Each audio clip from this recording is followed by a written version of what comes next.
Hi friends, ಹೇಗಿದ್ದೀರಾ? ಎಲ್ಲ ಚೆನ್ನಾಗಿದ್ದೀರಾ ಅಂತ ಅಂದ್ಕೊಳ್ತೀನಿ. ವರ್ಣಿಕಾ ಅಡುಗೆ ಮನೆಗೆ ಸ್ವಾಗತ. ಇವತ್ತಿನ ವಿಡಿಯೋದಲ್ಲಿ 1 ಕಟ್ಟಾಗುವಷ್ಟು ಸಬ್ಬಸಿಗೆ ಸೊಪ್ಪು ಹಾಗೆಯೇ 3 ಗಡ್ಡೆ ಆಗುವಷ್ಟು ಬೆಳ್ಳುಳ್ಳಿನ ಬಳಸಿ ಸಖತ್ ಟೇಸ್ಟಿಯಾಗಿರುವಂತಹ ಒಂದು ರೆಸಿಪಿನ ಯಾವ ರೀತಿಯಾಗಿ ಮಾಡೋದು ಅಂತ ನೋಡೋಣ. ಇದನ್ನು ಮಾಡಲಿಕ್ಕೆ ನಾನಿಲ್ಲಿ ಒಟ್ಟು 1 ಕಟ್ಟಾಗುವಷ್ಟು ಸಬ್ಬಸಿಗೆ ಸೊಪ್ಪನ್ನು ತೊಗೊಂಡಿದ್ದೀನಿ. ಸೊಪ್ಪನ್ನು ಚೆನ್ನಾಗಿ ತೊಳೆದು ತಗೊಳ್ಳಿ.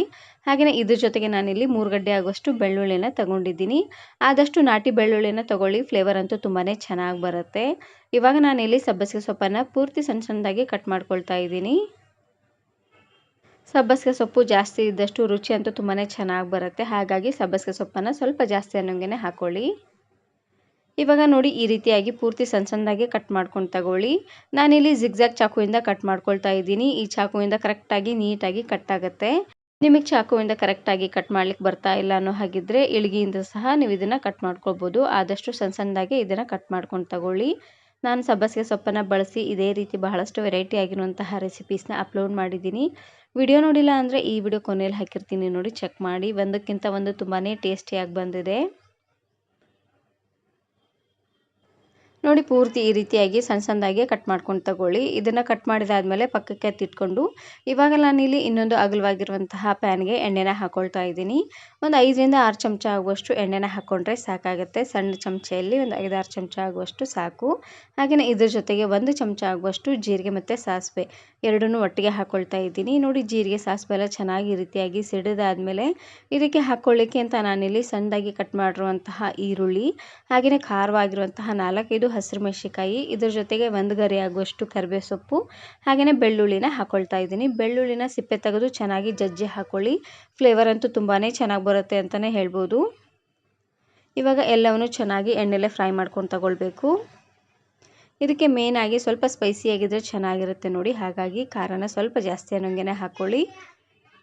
ಹಸಿರು ಮೆಣಸಿಕಾಯಿ ಬದಲಾಗಿ ಹಸಿರು ಮೆಣಸಿಕಾಯಿ ಚಟ್ನಿನಾದರೂ ನೀವಿಲ್ಲಿ ಹಾಕ್ಕೊಳ್ಬೋದು, ಇಲ್ಲಾಂದರೆ ಅಚ್ಕಾರದ ಪುಡಿನಾದರೂ ನೀವಿಲ್ಲಿ ಹಾಕ್ಕೊಳ್ಬೋದು.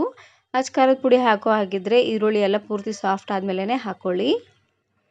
ಇವಾಗ ಬೆಳ್ಳುಳ್ಳಿ ಹಾಗೆಯೇ ಈರುಳ್ಳಿ ಎಲ್ಲ ಸ್ವಲ್ಪ ಕಲರ್ ಚೇಂಜ್ ಆಗಬೇಕು ನೋಡಿ. ಅಲ್ಲಿವರೆಗೂ ಲೋ ಫ್ಲೇಮ್ನಲ್ಲೇ ಇಟ್ಟು ಇದೇ ರೀತಿಯಾಗಿ ಬಾಡಿಸ್ತಾನೆ ಚೆನ್ನಾಗಿ ಇದನ್ನು ಫ್ರೈ ಮಾಡ್ಕೊಂಡು ತಗೊಳ್ಳಿ. ಈರುಳ್ಳಿ ಸ್ವಲ್ಪ ಹಸಿ ಬಿಸಿ ಇದ್ರೂ ಚೆನ್ನಾಗಿರೋದಿಲ್ಲ ನೋಡಿ, ಹಾಗಾಗಿ ಪೂರ್ತಿ ಸಾಫ್ಟ್ ಆಗಬೇಕು. ನೋಡಿ, ಈರುಳ್ಳಿ ಹಾಗೆಯೇ ಬೆಳ್ಳುಳ್ಳಿ ಎಲ್ಲ ಚೆನ್ನಾಗಿ ರೀತಿಯಾಗಿ ಕಲರ್ ಎಲ್ಲ ಚೇಂಜ್ ಆಗೋವರೆಗೂ ಫ್ರೈ ಮಾಡ್ಕೊಂಡಿದ್ದಾದಮೇಲೆ ಇವಾಗ ನಾನಿಲ್ಲಿ ಕಟ್ ಮಾಡಿರುವಂತಹ ಸಬ್ಬಸಿಗೆ ಸೊಪ್ಪನ್ನು ಹಾಕ್ಕೊಳ್ತಾ ಇದ್ದೀನಿ.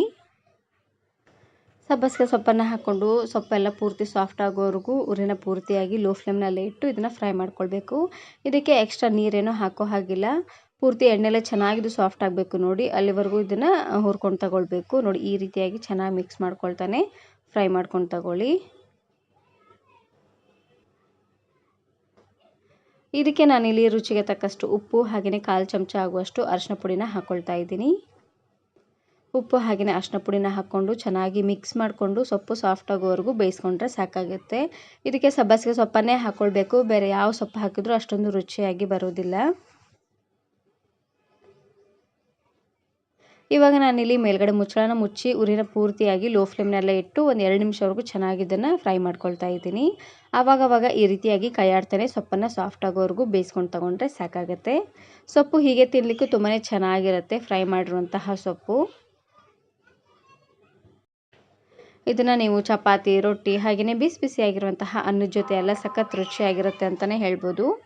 ಇವಾಗ ನೋಡ್ತಾ ಇರ್ಬೋದು, ಸೊಪ್ಪು ತುಂಬಾ ಸಾಫ್ಟಾಗಿ ಚೆನ್ನಾಗಿ ಬಂದಿದೆ ನೋಡಿ. ಈ ರೀತಿಯಾಗಿ ಸಾಫ್ಟ್ ಆಗೋವರೆಗೂ ಬೇಯಿಸ್ಕೊಂಡ್ರೆ ಸಾಕಾಗುತ್ತೆ.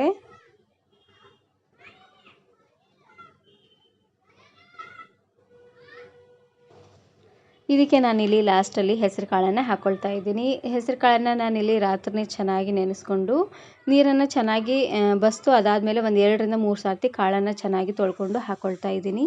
ಹೆಸರು ಕಾಳನ್ನು ನೆನೆಸಿ ಆದರೂ ಹಾಕ್ಕೊಳ್ಬೋದು, ಇಲ್ಲಾಂದರೆ ಕುದಿಸಿ ಆದರೂ ಹಾಕ್ಕೊಳ್ಬೋದು. ಹೆಸರು ಕಾಳು ನೆನೆಸಲಿಕ್ಕೆ ಮರ್ತೋಯ್ತು ಅನ್ನೋ ಹಾಗಿದ್ದರೆ ಕುಕ್ಕರಿಗೆ ಹಾಕಿ ಒಂದು 2ರಿಂದ 3 ವಿಸಿಲ್ ಕೂಗಿಸ್ಕೊಂಡ್ರೆ ಆಯಿತು. ಕಾಳು ತುಂಬಾ ಸಾಫ್ಟಾಗಿ ಚೆನ್ನಾಗಿ ಬೇಯುತ್ತೆ. ಇವಾಗ ಕಾಳನ್ನು ಹಾಕ್ಕೊಂಡು ಚೆನ್ನಾಗಿ ಇದನ್ನು ಈ ರೀತಿಯಾಗಿ ಮಿಕ್ಸ್ ಮಾಡಿಕೊಂಡು ಇದಕ್ಕೇ ನಾನಿಲ್ಲಿ ಸ್ವಲ್ಪ ನೀರನ್ನು ಹಾಕ್ಕೊಂಡು ಕುದಿಸ್ಕೊಳ್ತಾ ಇದ್ದೀನಿ. ಕಾಳು ಸ್ವಲ್ಪ ಚೆನ್ನಾಗಿ ಸಾಫ್ಟಾಗಿ ಬೇಯಬೇಕು ನೋಡಿ, ಹಾಗಾಗಿ ನಾನಿಲ್ಲಿ ಸ್ವಲ್ಪ ನೀರನ್ನು ಹಾಕ್ಕೊಂಡು ಕುದಿಸ್ಕೊಳ್ತಾ ಇದ್ದೀನಿ. ಟೀ ಕುಡಿಯೋಂಥ ಕಪ್ಪಲ್ಲಿ 1 ಕಪ್ ಆಗುವಷ್ಟು ನೀರನ್ನು ಹಾಕ್ಕೊಂಡು ಚೆನ್ನಾಗಿ ಇದನ್ನು ಈ ರೀತಿಯಾಗಿ ಮಿಕ್ಸ್ ಮಾಡಿಕೊಂಡು ಕುದಿಸ್ಕೊಂಡ್ರೆ ಆಯಿತು. ಸಖತ್ ಟೇಸ್ಟಿಯಾಗಿರುವಂತಹ ಹೆಸರು ಕಾಳಿನ ಸಬ್ಬಸಿಗೆ ಸೊಪ್ಪಿನ ಪಲ್ಯ ರೆಡಿಯಾಗಿ ಹೋಗ್ಬಿಡತ್ತೆ. ಒಂದು ಸಾರ್ತಿ ಈ ರೀತಿಯಾಗಿ ಬೆಳ್ಳುಳ್ಳಿನ ಹಾಕ್ಕೊಂಡು ಮಾಡ್ಕೊಳ್ಳಿ, ಸಖತ್ ರುಚಿಯಾಗಿರುತ್ತೆ ಅಂತಲೇ ಹೇಳ್ಬೋದು. ಇದನ್ನು ನೀವು ಚಪಾತಿ, ರೊಟ್ಟಿ ಹಾಗೆಯೇ ಬಿಸಿ ಬಿಸಿಯಾಗಿರುವಂತಹ ಅನ್ನದ ಜೊತೆಗೂ ಕೂಡ ತುಂಬಾ ಚೆನ್ನಾಗಿರುತ್ತೆ. ನೋಡಿ, ಈ ರೀತಿಯಾಗಿ ಪೂರ್ತಿ ಡ್ರೈ ಆಗೋವರೆಗೂ ಇದನ್ನು ಕುದಿಸ್ಕೊಳ್ಬೇಕು. ಇದು ಸ್ವಲ್ಪ ನೀರಿದ್ರೂ ಚೆನ್ನಾಗಿರೋದಿಲ್ಲ ನೋಡಿ. ಹಾಗಾಗಿ ಇದರಲ್ಲಿ ಇನ್ನು ಸ್ವಲ್ಪ ನೀರಿನ ಅಂಶ ಇದೆ. ಹಾಗಾಗಿ ಇದೆಲ್ಲ ಪೂರ್ತಿಯಾಗಿ ಹೋಗೋವರೆಗೂ ಚೆನ್ನಾಗಿ ಇದನ್ನು ಕುದಿಸ್ಕೊಳ್ತಾ ಇದ್ದೀನಿ. ಒಂದು ಸಾರ್ತಿ ಈ ವಿಧಾನದಲ್ಲಿ ಹೆಸರು ಕಾಳು ಹಾಗೆಯೇ ಸಬ್ಬಸಿಗೆ ಸೊಪ್ಪಿನ ಪಲ್ಯನ ಮಾಡ್ಕೊಂಡು ನೋಡಿ, ಚೆನ್ನಾಗಿರುತ್ತೆ. ಈ ವಿಡಿಯೋ ಇಷ್ಟ ಆದರೆ ಈಗಲೇ ಒಂದು ಲೈಕ್ ಬಟನನ್ನು ಕ್ಲಿಕ್ ಮಾಡಿ, ಫ್ರೆಂಡ್ಸ್ ಆ್ಯಂಡ್ ಫ್ಯಾಮಿಲಿ ಜೊತೆಗೆ ಶೇರ್ ಮಾಡಿ. ಹಾಗೆಯೇ ಮತ್ತಷ್ಟು ಹೊಸ ರೆಸಿಪಿಗಾಗಿ ವರ್ಣಿಕಾ ಅಡುಗೆ ಮನೆ ಯೂಟ್ಯೂಬ್ ಚಾನಲನ್ನು ಸಬ್ಸ್ಕ್ರೈಬ್ ಮಾಡಿಕೊಳ್ಳಿ. Thanks for watching.